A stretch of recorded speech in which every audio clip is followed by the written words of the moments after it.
Hi எல்லாருக்கும் வணக்கங்க. Welcome back to my channel தியாவும் நானும். இன்றைக்கி நம்ம வீடியோவில் தக்காளி ஊறுகாய் எப்படி பண்ணுறதுன்னு தாங்க பார்க்க போகிறோம். அதுக்கு நான் 2 கிலோ தக்காளி எடுத்து வச்சுருக்கேங்க. நல்ல பழுத்த பழமாக எடுத்து வச்சுருக்கேன். காய்வாட்டாக இருந்தால் இதுக்கு நல்லா இருக்காதுங்க. அதனால் நல்ல பழமாக எடுத்துக்கோங்க. கொஞ்சம் பொல பொலன்னு இருந்தால் கூட பரவாயில்ல. அதே மாதிரி கலர்ஃபுல்லாகவும் எடுத்து வச்சுக்கோங்க. அப்போ தான் ஊறுகாய் ரொம்ப கலர்ஃபுல்லாக இருக்கும். பூண்டு வந்து ஒரு கட்டு எடுத்து வச்சுருக்கேங்க. ஒரு கட்டு எடுத்து தோல் உரித்து அதை நல்லா பொடியாக கட் பண்ணி வச்சுருக்கேங்க. புளி புளி பார்த்திங்கனாக்கா ஒரு பெரிய எலுமிச்சப்பழம் சைஸ்க்கு எடுத்து அதில் அந்த நார் அதுக்கப்புறம் கொட்டை இதெல்லாம் எடுத்து வச்சுருக்கேங்க. ஏன்னா இதை வந்து நம்ம கரைச்சி ஊற்ற போகிறது கிடையாது. அப்படியே நம்ம தக்காளியில் போட்டு வதக்கி அரைக்க போகிறோம். அதனால் கொஞ்ச நாள் நம்ம வைக்கணுன்னா இந்த நார் கொட்டை இதெல்லாம் ரிமூவ் பண்ணிடணுங்க.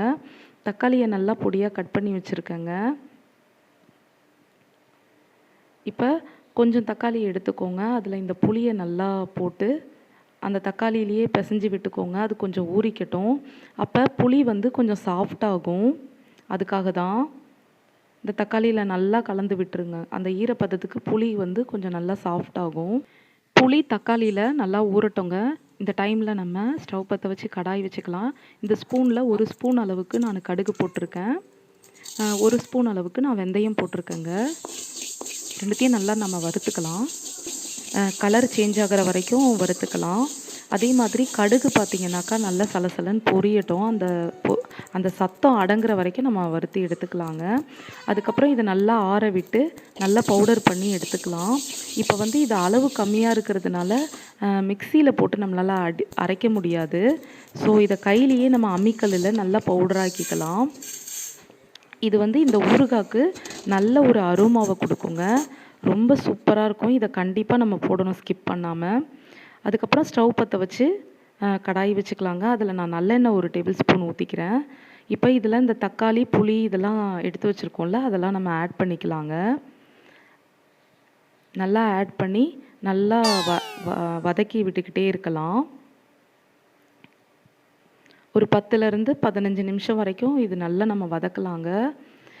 இது கொஞ்சம் டைம் எடுக்கும் இது. ஆனால் நம்ம ஒரு தடவை செஞ்சு வச்சிட்டோம்னா கண்டிப்பாக இது 1 மாதம் 2 மாதத்துக்கு நம்ம வச்சுக்கலாம். இப்போ பார்த்தீங்கன்னா இந்த பதத்துக்கு வர்றதுக்கு தண்ணிலாம் விட்டு தக்காளி இந்த பதத்துக்கு வர்றதுக்கு எனக்கு 15 நிமிஷம் ஆச்சுங்க. இப்போ இந்த டைமில் இன்னும் நல்லா வதங்கிறதுக்காக நான் கொஞ்சமாக உப்பு சேர்த்துக்கிறேங்க. சேர்த்து திருப்பியும் நல்லா வதக்கிக்கலாம். இப்போ பாருங்கள் நல்லா வதங்கிடுச்சுங்க. கிட்டத்தட்ட இந்த தக்காளி நான் இந்த கடாயில் போட்டு ஒரு 20-25 நிமிஷம் ஆயிடுச்சுங்க. அதுக்கப்புறம் தான் இது இந்த அளவுக்கு வதங்கியிருக்கு. போதும் இது வதங்கினது. இப்போ நம்ம வந்து ஆற வச்சுக்கலாங்க. ஸ்டவ் நிப்பாட்டிட்டேன் நான். நல்லா ஆறிடுச்சுங்க. இப்போ வந்து மிக்ஸி ஜாரில் போட்டு நம்ம நல்லா அரைச்சிக்கலாம்.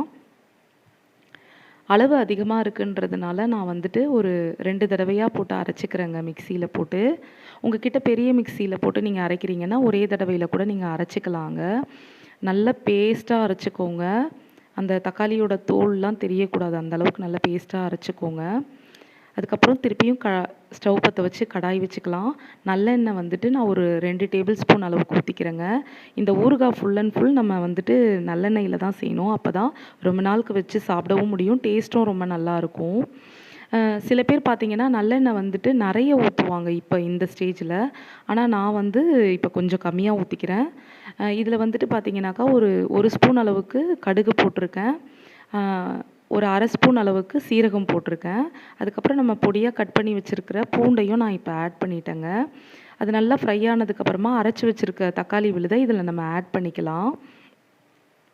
எண்ணெய் வந்து நான் ஏன் முதல்லையே அதிகமாக ஊற்ற வேண்டாம்னு சொன்னேன்னா, இது எவ்வளோ எண்ணெய் ஊற்றுனீங்கனாலும் இந்த பேஸ்ட் பார்த்திங்கனாக்கா நல்லா உள்ளே இழுத்துக்கோங்க. வெளியே பார்த்திங்கன்னா எண்ணெயே இல்லாத மாதிரி இருக்கும். ஸோ நம்ம கொஞ்சம் கொஞ்சமாக ஆட் பண்ணிக்கலாம். நல்லா இந்த தக்காளி விழுது வந்துட்டு வதங்க நம்ம கொஞ்சம் கொஞ்சமாக ஆட் பண்ணிக்கலாம். அப்போ பார்த்திங்கனாக்கா கொஞ்சம் நமக்கு அந்த எண்ணெய் பதத்தோடு இருக்கும். அதுக்காக தான். நீங்கள் ஆரம்பத்திலேயே எண்ணெய் நிறைய ஊற்றிட்டிங்கன்னா அது எண்ணெய் ஊற்றாத மாதிரியே இருக்கும். அதுக்காகவும் தான். தண்ணிலாம் கொஞ்சம் ட்ரை ஆனதுக்கப்புறமா 60 ml அதாவது 1/4 கப்புங்க இது. இதில் வந்துட்டு நான் ஒரு கப் அளவுக்கு தனி மிளகாய் தூள் சேர்த்துக்கிறேன். இது கிட்டத்தட்ட ஒரு 4 டேபிள் ஸ்பூன் அளவுக்கு இருக்குங்க. உங்களுக்கு காரம் எந்த அளவுக்கு தேவையோ அந்த அளவுக்கு போட்டுக்கோங்க. தனி மிளகாத்தூள் ஏன் போடுறேன்னா, கொஞ்சம் கலர் கொடுக்கும் அதுக்காகவும் தான். போட்டு நல்லா பிரட்டிக்கலாம். இப்போ இந்த டைமில் பார்த்தீங்கன்னாக்கா, சலசலன்னு நல்லா நம்ம மேலெல்லாம் தெறிக்குங்க. அதனால் இதுக்கப்புறம் நீங்கள் என்ன பண்ணுறீங்கன்னா, லோ டு மீடியம் ஃப்ளேம்லேயே வச்சு செய்யுங்க. அதுக்கப்புறம் கொஞ்சம் கரண்டி வந்து நீளமான கரண்டியாக பார்த்து பிடிச்சிக்கோங்க. இல்லைன்னா கையிலலாம் நல்லா எண்ணெய் அந்த தக்காளிலாம் தெறிக்க ஆரம்பிச்சிரும். காரம் கொஞ்சம் பத்தாத மாதிரி இருந்ததுங்க. அதனால் வீட்டு மிளகாய் தூள் வந்துட்டு ஒரு 2 ஸ்பூன் அளவுக்கு நான் போட்டுக்கிறேன். அதுக்கப்புறம் இப்போ இந்த ஸ்டேஜ்லேயே நான் உப்பும் வந்து தேவையான அளவுக்கு டேஸ்ட் பண்ணி பார்த்துட்டு மொத்தமாகவே ஆட் பண்ணிக்கிட்டேங்க.